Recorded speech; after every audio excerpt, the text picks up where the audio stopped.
বাড়িতে আছিস? বেরিয়ে আয় বলছি, শিগগিরই বাড়ি থেকে বেরিয়ে আয়। গত 3 মাস যাবত তুই আমাকে কোনো খাজনা দিস না, আজ আর ছাড় নেই। কইরে টুনি, বাইরে বেরিয়ে আয়। রাজা ঈগলের এমন ডাক শুনে টুনি আর তার মেয়ে টিনটিন ঘর থেকে বাইরে বেরিয়ে আসে। আর রাজা ঈগলকে দেখে ভয়ে ভয়ে বলতে থাকে, রাজা মশাই, এবার আমার জমিতে কোনো ফসল ফলেনি। চারিদিকে খরার মৌসুম চলছে, জলের অভাবে আমি জমিতে কোনো ফসল চাষ করতে পারিনি, তাই আপনার খাজনাও দিতে পারিনি রাজা মশাই। এই রাজ্যে যদি তার জমি থাকে তাকে অবশ্যই খাজনা দিতে হবে। আর তার জমিতে ফসল ফলুক আর নাই ফলুক, ওসব তো আমি শুনবো না। তুই যেহেতু আমাকে সময় মতো খাজনা দিসনি, তবে তো এই শাস্তি তোকে পেতেই হবে। এবারের মতো ক্ষমা করে দিন রাজা মশাই, এরপর থেকে এমন ভুল আর কখনোই হবে না। যদি জমিতে ফসল নাও ফলে, তবু অন্য কাজ করে আমি আপনার খাজনা দিয়ে দিব। এবারের মতো ক্ষমা করে দিন রাজা মশাই। ক্ষমা? হা হা হা, এই রাজা ঈগল কখনো কাউকে ক্ষমা করেনি। প্রহরী, এই টুনিকে আজ এমন মার মারবি যে সারা জীবন ওর জন্য যেন ওর চরম শিক্ষা হয়ে যায়। আর টুনি, তুই শুনে রাখ, আজ থেকে তোর বাড়ি ঘর জমা জমি সব আমার দখলে আমি করে দিলাম। যেদিন খাজনা পরিশোধ করতে পারবি সেদিন বাড়ি ফিরিয়ে নিবি, তুই বুঝতে পেরেছিস? এই, আবার মুখ দেখছিস কি তোরা? হ্যাঁ, এই টুনিকে মেরে তাড়িয়ে দে। রাজা ঈগলের এমন কথা শুনে প্রহরীরা টুনিকে মারতে থাকে। তোমরা আমাকে আর মেরো না। টাকা না থাকে আমি কোথা থেকে খাজনা দিব? রাজা মশাই, দয়া করুন আমার উপর, একটু দয়া করুন। ছাড়ো ছাড়ো, আমার মাকে ছেড়ে দাও। ওমা, তুমি কি ওইভাবে মারছো কেন? মা, ওমা, কি আছো? আমার মাকে দুষ্ট পাখিরা মারছে, বাঁচাও বাঁচাও আমার মাকে। টিনটিনের চিৎকারে বনের কোনো পাখি রাজা ঈগলের ভয়ে টুনিকে বাঁচাতে এগিয়ে আসে না। আর প্রহরীরা টুনিকে মেরে বাড়ি থেকে বের করে দেয়। হায় ঈশ্বর, আমার আর কত পরীক্ষা নেবে ঈশ্বর। আমি অল্প বয়সে স্বামীকে হারালাম, কোনো মতে মাথার বোঝার মতো একটা ঠাঁই ছিল, আর তাও হারালাম। এবারে ছোট্ট মেয়েটাকে নিয়ে আমি কোথায় যাব, কি করব? মা, ও মা, আমরা কোথায় যাচ্ছি?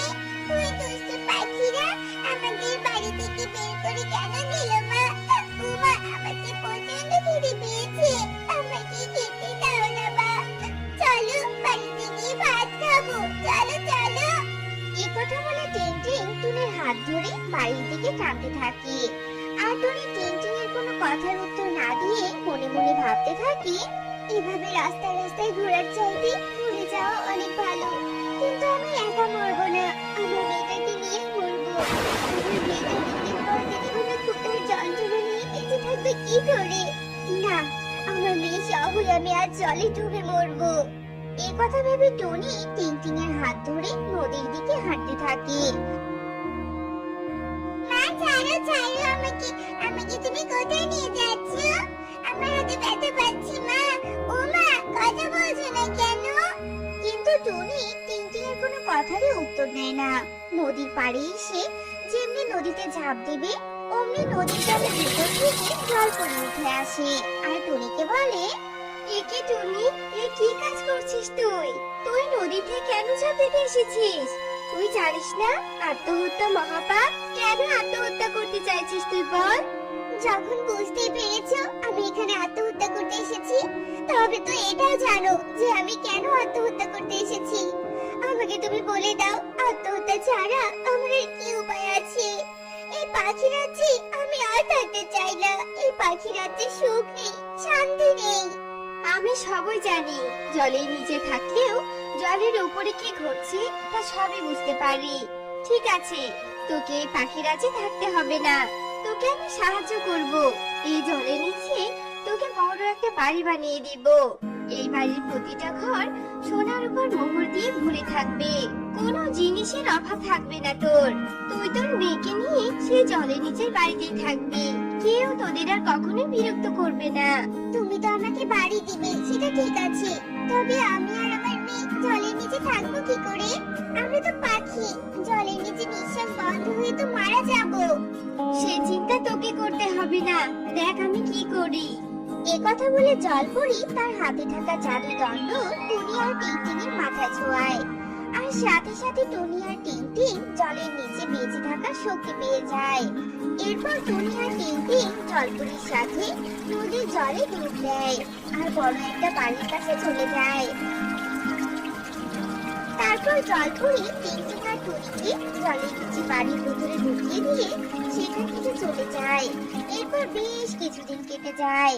মারে টিংটিং, বেশ কিছুদিন তো হলো এই জলের নিচে আমরা বেশ সুখী শান্তিতে বসবাস করছি। জলপরির আশীর্বাদে কোনো কিছুর কমতি নেই এখানে। শোন মা, আমার মনে যে বড্ড ইচ্ছে জেগেছে, আমরা জল থেকে উঠে মনের গরিব পাখিদের কিছু স্বর্ণমুদ্রা দান করবো। যতই আমি জলের নিচে থাকি না কেন, তবুও তো জলের উপর সবাই আমার জাত ভাই, তাই না? তুমি একদম ঠিক সিদ্ধান্ত নিয়েছো মা। আমরা জলের নিচে থাকি, শুধু খাবার খেলে আমাদের দিন চলে যায়। এত ঘর ভর্তি স্বর্ণমুদ্রা দিয়ে আমরা কি করবো? চলো তার বদলে জল থেকে উপরে উঠে সবাইকে সবকিছু দান করে দিই। টুনি টিংটিংয়ের কথা শুনে বেশ খুশি হয়। এরপর টুনি আর টিংটিং তাদের ঘরের স্বর্ণমুদ্রাগুলো একটা পুটলিতে বেঁধে জলের উপরে উঠে আসে আর নদীর পাড়ে দাঁড়িয়ে বনের কোনো অসহায় দরিদ্র পাখির জন্য অপেক্ষা করতে থাকে। এমন সময় সেই দিক দিয়ে বিউটি প্যারা নামে এক পাখি যাচ্ছিল। কি গো টুনি, তুমি এখানে? যখন তোমাকে তোমার মেয়েকে রাজামশাই তোমার বাড়ি থেকে তাড়িয়ে দিল, তারপর তো কত খুঁজেছি আমি, আর তোমার দেখাই পাইনি। আর এখন কোথা থেকে এলে তোমরা? আমি আমার মেয়েকে নিয়ে জলের নিচে সংসার পেতেছি গো। ওসব লম্বা ঘটনা তোমার শুনে কাজ নেই। শোনো, আমি জানি তুমি অনেক গরিব। এই নাও এক পুটলি সোনার মুদ্রা। এই স্বর্ণ মুদ্রা নিয়ে তুমি আরামে দিন কাটাতে পারবে। ওই অত্যাচারী রাজার অত্যাচার আর সহ্য করতে হবে না। আরেকটা কথা বিউটি দিদি, তুমি বনের গরিব পাখিদের দিয়ে খবর দাও, তারা যেন কেউ না কেউ প্রতিদিন এই নদীর পাড়ে আসে। আমি তাদের এক পুটলি করে স্বর্ণ মুদ্রা দিব। এ কথা শেষ হতে না হতেই টুনি আর টিংটিং আবারও জলের তলায় চলে যায়। এদিকে বিউটি প্যারা স্বর্ণ মুদ্রা পেয়ে ভীষণ খুশি ছিল আর টুনির কথা মতো বনের সব পাখিদের এই সুসংবাদটা দিয়ে দেয়। এরপর থেকে প্রতিদিন বনের কোনো না কোনো গরিব পাখি নদীর পাড়ে আসতো আর টুনি তাদের জলের তলা থেকে উঠে এসে স্বর্ণমুদ্রা দিয়ে সাহায্য করত। এভাবে বেশ কিছুদিন কেটে যায়। রাজা ঈগল টুনির জলের নিচ থেকে উঠে এসে স্বর্ণমুদ্রা দেওয়ার কথাটা জেনে যায়। বল থেকে তাড়িয়ে দেওয়ার পর এই টুনি জলের নিচে গিয়ে সংসার পেতেছে। বনের সবার মুখ থেকে শুনছি জলের নিচে নাকি বেশ সম্পদের মালিক হয়েছে ও। না না, এভাবে তো রাজপ্রাসাদে বসে থাকলে আবার চলবে না। খাজনার নাম করে জলের নিচ থেকে টুনির সব স্বর্ণমুদ্রা লুট করে আনতে হবে আমাকে। তারপর দেখবো ওই টুনি কি করে সবাইকে সাহায্য করে। এ কথা বলে রাজা ঈগল হিংসার বশে একাই নদীর পাড়ে যায় আর বলতে থাকি, নদীর পাড়ে তো চলে এলাম, কিন্তু সাথে তো কাউকে আনিনি। এবার আমি নদীর জলের নিচে যাব কি করে? আমি তো সাঁতারও জানি না। না না, অত ভাবলে চলবে না। যে করে হোক নদীর নিচে আমাকে যেতেই হবে। স্বর্ণমুদ্রা পেয়ে গেলে যমরাজের কাছ থেকে আমার জীবন আমি কিনে নিতে পারবো। হা হা হা। এ কথা বলে রাজা ঈগল নদীর জলে ঝাঁপ দেয়। এরপর রাজা ঈগলের পায়ে নদীর তলদেশের লতা পাতা জড়িয়ে যায়। আমার দম বন্ধ হয়ে গেল। হায় হায় রে, লোক করতে গিয়ে এখন আমাকে জলে ডুবে মরতে হচ্ছে। ঈশ্বর! এ কথা বলতে বলতে রাজা ঈগল জলে ডুবে মারা যায়। এদিকে টুনি এসবের কিছু জানতে পারে না। টুনি আর টিংটিং প্রতিদিন নিয়ম করে জল থেকে উপরে উঠে এসে মনের গরিব পাখিদের স্বর্ণমুদ্রা দিয়ে সাহায্য করতে থাকে। তো বন্ধুরা, আমাদের আজকের এই গল্পটি তোমাদের কাছে কেমন লেগেছে তা কমেন্টে জানাতে ভুলো না কিন্তু।